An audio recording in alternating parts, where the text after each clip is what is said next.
Welcome and hello. Welcome to the Go Plan video library that includes Greenleaf Financial Fitness Series and other financial professional series involved with personal financial wellness. This series, along with other videos, will be posted on our Go Plan YouTube channel, websites, and other social media outlets. My name is Jim Hiles, and as your host, I think it's important to highlight what financial wellness is and how tools like Go Plan 101 can help Americans achieve their goals and wishes. So, what is financial wellness? It is defined as the overall financial health of an individual. What it does for you is probably most important. It helps you increase understanding all things related to money. It can also help decrease stress, help you make better decisions, and perhaps most importantly, keep you on track as things change in the future.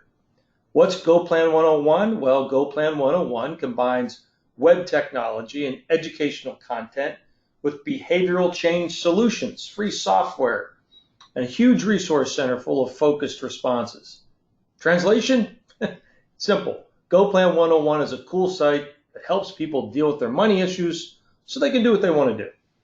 And you also have the capability on our site to talk to a coach or go right to the resource.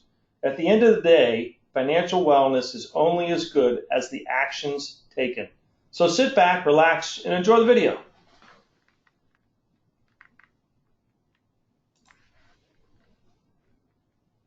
Good afternoon and welcome to the Greenleaf Financial Fitness Series, 20 minutes to a healthier, wealthier you. Today our topic is mortgage strategies, credit rating, and debt, as you can see here on the screen. First, as always, I'd like to introduce the group responsible for bringing you today's portion of the series and pretty much every week's. On the left here we have Jamie Greenleaf. Jamie is a partner and advisor with Cafaro Greenleaf. Many of you may know her. Jim Hiles, often here with me in the office, is traveling today, but Jim is the managing partner with First Capital Advisors Group. I am Jim D. I am senior financial advisor here with Greenleaf Financial.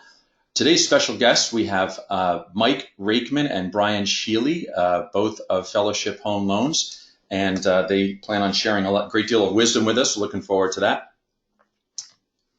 that. Financial wellness, just as a quick reminder of why we do these webinars. Our goal here is to increase your financial wellness, and how we define that is financial peace of mind, both today and into the future. And we feel that that's achieved through holistic financial education and planning. And as you can see here, there are many, many topics that we are dedicated to bringing solutions to for our clients. So, today we're dealing with the far right there at 3 o'clock. We have loans and debt. And so now I'd like to turn to Mike and Brian. As most people know, mortgage debt is very often the largest debt that many of us will ever take on. A small difference in a rate or a credit score can make a huge difference over the long term. So we thought it was a good idea to bring on some people who really understand the mortgage world and debt in general and credit ratings in general. Mike and Brian, are you here? Yeah, Jim, thanks so much, and to you and the Greenleaf team for having us. And as you said, a lot of these topics sometimes can be overlooked, particularly in the credit process. We're going through our day-to-day lives, but the impact that can have over the long term, the time that it can take to restore certain things, or the more that you'll pay, can cost you dearly. So the topics that we just want to cover today, budget, what you are able to afford, go through spending habits and things like that. Credit scoring. And the big thing behind that is, how does it work? How are your credit scores derived? And that's something that a lot of people don't realize what the ins and outs actually mean there. And then last would just be mortgage lending, just a brief synopsis and kind of what you need to know in the different types of loans, things like that. That's great, because especially these bottom two, credit score and the mortgage lending process, is a big mystery to a lot of people. Now, I know you guys have a lot of experience with both high credit and not so high credit borrowers, which is why we wanted to bring you on specifically. So maybe you can share some of your wisdom here. Absolutely. And just a little background information. Myself, Mike, and Brian, we are the managers here at Fellowship Home Loans, and we are a direct mortgage lender. And what our company is able to do is, offer residential home loans, purchase or refinance. And as Jim mentioned, whether you are an A-plus credit candidate with everything great and just looking for the absolute lowest rate, we have a loan for you. And on the flip side, if you've had, been dinged up or have some, credit hiccups where a bank may say no, oftentimes we can get those loans approved as well. So that's just kind of a little background info we wanted to give it, so you have an idea of where we're coming from. Okay, thanks. And as we dive into budget here, of course, there's a wide range of home prices. You could be looking at something depending on where you live or the location. 700,000, 500,000, 300,000, and of course that's going to trickle down to what your monthly payment's going to be, how much money you're going to be required to put down, and the overall investment. When you look at that scary number on your mortgage documents that show what you pay for that house over the course of 30 years.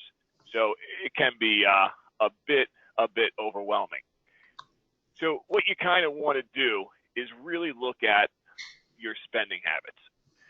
Whether you're looking to purchase your first house, upgrade to a larger house, downsize, or you just want to get more financially comfortable. Looking at your spending habits is very, very important. And a lot of times people don't do it. What is your cost of living? What's your rent every month? How much is your mortgage payment? What are you paying on for your car, your transportation? Do you have, are you taking the train? Are you mass transit in addition to also paying for an automobile? Education, be it for yourself or your kids, childcare expenses, utilities, insurance, meals and entertainment, the list goes on. What's left over there is what your disposable income is. And oftentimes we have customers that come to us and they're looking for whether a refinance or a purchase. And we can have a couple that has a household income of $80,000, but their spending habits are such that they have absolutely no debt. They have perfect credit because outside of what they really do need, they don't spend much. And on the flip side, we could have a couple that comes to us with $250,000 in household income, but they have a ton of debt and they always seem to be, living paycheck to paycheck because their spending habits are different. That could be anything from they like luxurious things to maybe they had some medical bills, maybe they have high, private education for their kids, 3 kids in college at once. The list goes on there. There could be a lot of different things, but sitting down with your significant other and really going through your spending habits and what your budget is can really pay dividends in having a better financial grasp on what's going on. Sure, and this isn't just important in the mortgage world, of course. We've talked about this at other webinars, and it's why we have budget worksheets available on gfplan.com. So we'll take a look at those a little bit later. But then let's talk. You wanted to talk a little bit about credit scores and how they work, and a lot of people that's kind of a black box for them. What do you think of? I'd like to know your thoughts in terms of some of the free credit score companies out there that people can take advantage of. Are you a believer in those? That's a great question because a lot of times people will come to us and there's 3 bureaus that we work with: Experian, Equifax, and TransUnion. And someone will say, well, I know what my credit score is because I go on Credit Karma or freecreditreport.com and I have a 750. And that's the middle score of the 3 bureaus there. And then we run it and we say, well, no, you actually have a 670. There's different ways in which these companies score and report. But at the end of the day, what a financial institution runs is really what your score is, and that's what everyone's going to base it off of. So whether you are going for a mortgage, getting a new car loan, applying for a credit card, a student loan, they're all going to go off of a true hard inquiry from usually all 3, but at least one of those major bureaus. So the Credit Karma stuff and everything like that, it's not bad to use as a monitoring service to see if you have an inquiry or someone ran your credit, or, oh my goodness, I don't even realize I forgot to pay the Capital One bill because I was notified that now I have a delinquency on there. I got to get that fixed right away. But in terms of actually knowing what your score is and using that into an actual life situation where you're trying to get credit, it's not very helpful. Okay. And as you So I see didn't there, realize. how this, what's that? Sorry, I was going to say I didn't realize there could be such a variance from uh, one rating agency to the next. Yeah, I don't know if it's because they don't pull it hard live there to see exactly what the score is, or there's some type of different algorithm they use, but usually it's not very accurate at all. Okay. And we can see, a 100-point difference there. Okay. Now, So why don't you talk to us a little bit what about we're how the score is determined in the first place? Yeah, this is huge. I mean, everyone knows the first one there in terms of timely payments. If you don't make your payment on a revolving debt or a mortgage or student loan car note within the 30 days that it's due, you will be marked late on the credit with the credit bureaus, and that will negatively impact your score. All right. You have, based on the Fair Credit Reporting Act, 30 days from the day in which the bill is due to pay that before they can mark you late. They can, however, charge you a late fee for whatever the agreement you have. It could be after 15 days or 10 days, but you won't be marked late per the credit report. Now, a few of the other things sometimes people don't realize impacts their credit. Now, the length of the credit that you've had. Some of the highest scores that we ever see are from people that are, 60, 70, 80 years old. They've had a mortgage for 30 years that is almost paid off. You see 2 or 3 credit cards that they have that they've had since, the mid 80s, and they've paid it religiously on time. And they have such a long standing of good payment history that their scores are extremely, extremely high. Sometimes people don't have enough credit established, so the bureaus aren't giving them enough credit for what their score could be. And that's just going to come with time. So as long as you make those payments on time, you're good there. The third one is huge: proportion of balances to the limit. If you have a credit card that you're allowed to charge up to $5,000 at a time on, and you carry a balance that is at or above 50% of the amount, it's going to lower your score. So you always want to keep it 50% or less. Okay. The number of inquiries as well. If you have everybody running your credit, mortgages, cars, anything that the bureaus perceive as being overextended, that can also impact you as well. And then anything with, if you have a lot of revolving debt, a lot of balances, again, the bureaus can perceive that as you being overextended. They'll lower your scores. And the last two, of course, collection, charge-offs, bankruptcy, short sale, foreclosure, those are all going to impact you negatively. Of course. Right. So now let's talk about the credit. You hear about credit scores so much. It's on TV. You hear it on the radio. Talk to us about what that real life, how that takes you into real life and how that might, how that affects people. Of course. If you have a charge card at a store, department store, anything like that, typically those start at 20% and go up to 30%. So when you're making that minimum payment every month, you're paying a ton of interest on that. Myself has fallen victim to being at a baseball game, and I wanted that towel or that newspaper subscription, so I signed up for, the New York Mets credit card. And when I finally looked at the paperwork, I was paying 32.99% interest on that, which is insane. But so did the Mets win? Be very cognizant.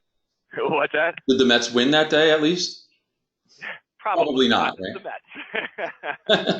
But you always want to be cognizant of what you're actually getting. A lot of times these cards will say, oh, it's no interest or low interest for the first 6 months or a year, and then what they want you to do is keep that card. Next thing you know, you're paying super high interest, carrying a balance, hurting your scores, and just paying too much interest for it. Great. Okay, so we do have to move along, but I wanted to ask you: does the percentage that you're paying on your credit card, having a high interest credit card, does that affect your credit report, or does that not really matter? No, it doesn't matter what the interest you it's pay, just the so balance. long as you keep the balance down and pay it on time. And if you pay it off in full every month, you're not paying the interest on it anyway. Right. Okay. Which brings us to your next point. Yeah. So just if you take a look here, if you have a hypothetical situation, 5,000 credit card balance, monthly payment of $100, rate of almost 11%, you pay the minimum on it, it could take you 68 months to pay off $1,800 of the interest accumulated. It's just really throwing money out the window. If you have no other option and you have all these credit cards and you don't know what to do, you can, if your credit's good, transfer them to another card with a lower rate. That's always an option. Got it. The cost of bad credit. We touched on this a little bit more, but maybe you can put this in some clearer perspective for us, Mike. Absolutely. We see all the time where people, whether it's for a mortgage or even for a car, they'll come in and someone with good credit could secure a mortgage rate at, depending on what they are at the time, say 4%. And someone with much lower credit might be at 5%. On a mortgage, that 1% difference could be, depending on the amount of the loan, $250, $300 a month more in interest that they're paying. Multiply that by 360 payments, and that's a whopping number. It works like that with anything. You will save a ton of money if your credit is better, because every time you buy anything that's financed, you're going to pay less for it. Got it. That makes a lot of sense. I mean, especially those small little differences over really long periods of time, like obviously on a mortgage. Absolutely. That's the biggest one, because that's usually the biggest purchase we ever make. And then I want to talk a little bit about just mortgages there, as we talked about the credit effect of it, and then different types of mortgages, what you're able to afford, things like that. So when we get into it, there's a few different types of mortgages that you can get, and you'll kind of see what it would break down to in terms of a monthly payment. So Jim, if you go to the next slide there, on a $300,000 home purchase with 10% down, you're looking at a mortgage payment of $1,450, which is the principal and interest. And this is a very good point here, because a lot of times people will shop for a house and they go on, multiple listings, Zillow, Redfin, all those sites. And when they're calculating their monthly payment, all they're calculating is the principal and interest. Right. Well, you have to factor in property taxes and home insurance. Most of the time, people include that in their mortgage payment. So in this case, only 10% down, you're going to have to pay mortgage insurance because you didn't put the full 20% down that the lender requires. So you have $1,450 to the bank, and that may sound great when you're shopping for a house, but the taxes are another $666 a month. The home insurance is another $100 a month, and the PMI is another $200 on top of that. So it's almost an additional, just shy of $1,000. So what you thought was $1,450 is really almost $2,450. Right. This is where it's important. Take everything into consideration. Right. Not just using an online calculator and thinking you have all the answers. Right. Absolutely. So this is as far as types, the types of mortgages. I know we talked a little bit about this before, but the different types of mortgages. Can be confusing for people. So you're going to give us a quick rundown, right? Yeah. So there's three major kinds that people go for. There are some additional ones, but this covers about 98% of funded mortgages nowadays. Conventional financing. All right. Usually it's like the 20% down. You can do less money down on that, but it's usually people with higher credit scores. If they have a larger amount of money to put down, you can avoid private mortgage insurance with conventional financing, but there are tougher lending guidelines. They're a little tighter on debt to income ratios, asset requirements, things like that. If you have some credit issues, you're probably going to go with an FHA loan, which is government financing. On a purchase, they only require 3.5% money down. They'll allow for lower credit. We can actually get financing down to a 530 credit score, believe it or not. But with that comes with higher fees and monthly mortgage insurance. So your monthly payment overall would be higher as well. Plus, you'd have more closing costs. Right. And then VA loans. For any of our servicemen and women out there, you could do 100% financing, zero money down, and there's no PMI. And this obviously is a way to say thank you for your service. It's a great loan. If you did serve and you had an honorable discharge, you always want to make your lender aware of that, or make sure you go to a lender that has VA loan capabilities. Right. Good point. Okay.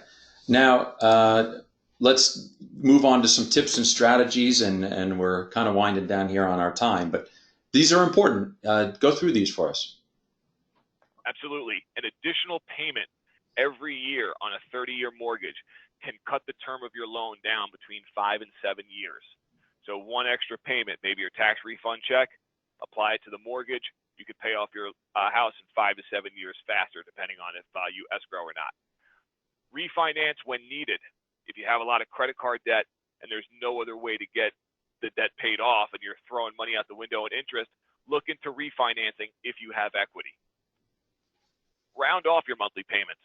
If you're paying $2,875 a month, that's your monthly payment, $2,875. If you could afford $3,000, send it. That additional $125 goes directly to the principal of the loan. Do away with private mortgage insurance. This is an insurance that insures the lender, not you. If anything were to happen to you, there's no insurance that covers you here. You can, however, apply for some type of mortgage insurance that would cover you, or term life insurance that Jim would know better than me about, that can cover you and pay off your loan, God forbid something were to happen. And always, always get the terms, the amendments in your loan. You need to know everything that's going on there and all the ins and outs of it. At any point in time, you want to make sure that you thought you had a fixed rate mortgage, but it was adjustable. That would be a colossal mistake, but you always want to make sure that there's full transparency when getting your mortgage. Got it. So make sure you have all the details. Those are some good, those are some good tips that most people might not think of. And some people might not know that if they make an extra payment, it automatically goes towards just the principal. It doesn't get split up like most payments do, which is a lot of interest, right? So I talked a little bit earlier about the worksheets that were available. If you don't know where to start figuring out your budget or your spending plan, or putting together an asset and liability inventory, which everyone really should have, we have both these worksheets up on gfplan.com for you to go ahead and print and use. So please feel free to use those. And the next thing I wanted to draw everybody's attention to on gfplan.com, our website, is our mortgage resource, and Fellowship is making this available to us. So I want to show everybody how to find it. That you go to gfplan.com, and if you see the tile that says mortgages, debt, budget, and education with the big yellow arrow, the arrow won't be there. I'm showing you where it is. If you click on that, you'll get to this page, and there's some other tools and some resources here. But here at the bottom, if you click on Need to Talk to a Mortgage Consultant, click here. If you just simply click there, you're going to be brought to a page that Fellowship has set up specifically just for us and our participants, I should say. So really, it's the way to just give your name, your email address, and make sure you click down on the box there and how you heard about them, and it's other, and type in that code word Greenleaf and submit, and you can get a free loan consultation. So it's a consultation. It won't be a sales pitch per se, right, Mike? We're going to have consultants available to talk to people and walk them through, what their options are, what their possibilities are, and of course, if you do choose to close on a loan through Fellowship, then they're offering a $1,000 credit towards closing costs. So thank you for that, guys. Of course, our pleasure. Thank you for having us. You're welcome. Now, in summary, we'll just wrap it up and talk about, obviously, debt and credit are very important to your overall financial wellness. Secondly, know where your money goes. So that's where the spending plan or the B word, budget, comes in. But it's important. Be aware of your credit score. Know what it is and know what affects it. And obviously also be aware of the interest rates that you're paying on your accounts. Take advantage of Mike and Brian's tips and strategies that are on there. You'll all get a recording of this webinar sent to you, so you can rewatch it and schedule a free mortgage consultation if that's something that you're at the stage of your life where you want to do. So we covered a lot of ground, and let's just summarize. It's time to put this information to work. We live in a wonderful and a free country, but it's up to us to take responsibility and move forward, particularly on our personal financial wellness. So let's take some action here. Let's go and explore this financial stuff. Take a buddy with you if you need to. Have some fun. Learn a little or learn a lot about what you can do financially. These videos and websites, I hope you enjoy. I think they're great. But if you're like me, sometimes you just want someone to talk it out with. So seek out coaching from our site from professionals who have been vetted to provide you with complimentary initial consultations as being part of the Go Plan 101 experience. If you've not started your planning, or even if you have, use today's video to explore the area of concentration. Make sure you understand how it impacts you. My favorite quote is, life doesn't go in a straight line. You need to stay on top of it. So consider subscribing to our newsletter or our YouTube channel. Please reach out to me if you want more help or have questions. And lastly, thank you for listening. Now, go plan and go attain your financial wellness goals. Jim Hiles signing off for today. Take care.